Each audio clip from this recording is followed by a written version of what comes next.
आता आणखीन एक महत्त्वाची बातमी या क्षणाची। केंद्र सरकारच्या योजनेपासून वंचित राहण्याची शक्यता असलेल्या तब्बल 7 लाख शेतकऱ्यांसाठी राज्य सरकार स्वतंत्र योजना सुरू करणार आहे। केंद्राच्या प्रधानमंत्री किसान सन्मान योजनेसाठी पात्र नसलेल्या शेतकऱ्यांसाठी ही स्वतंत्र योजना तयार करण्यात येणार असल्याचं कळतंय। तर केंद्राच्या 2 हेक्टरपर्यंत जागेच्या निकषामुळे राज्यातील सुमारे 7 लाख शेतकरी केंद्र सरकारच्या योजनेपासून वंचित राहण्याची शक्यता आहे।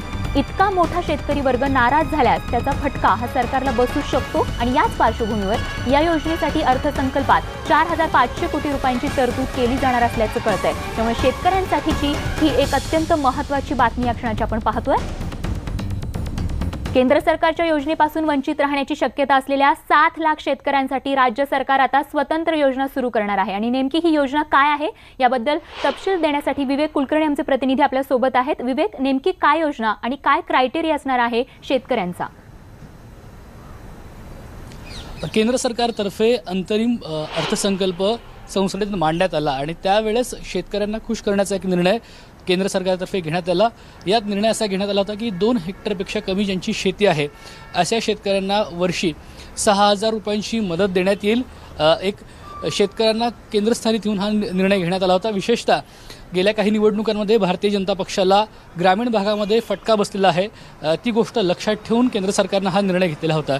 जर राज्यात प्रधानमंत्री किसान सन्मान योजना लागू करायची असेल तर मात्र केंद्र सरकारने जो क्रायटेरिया दिलेला आहे त्यातून 7 लाख शेतकरी वंचित राहतील अशी राज्य सरकारने जी माहिती जमा केली त्यातून माहिती पुढे आलेली होती।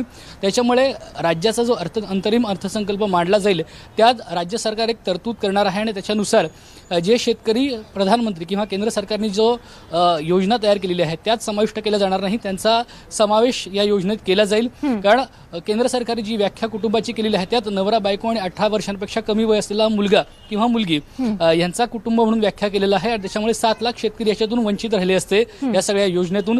त्या सगळ्यांचा समावेश करण्यासाठी राज्य सरकार ही वेगळी योजना आणेल आणि त्याला जवळपास 4,500 कोटी रुपयाचा खर्च राज्य सरकार या अर्थसंकल्पात तशी तरतूद करेल अशी अपेक्षा आहे।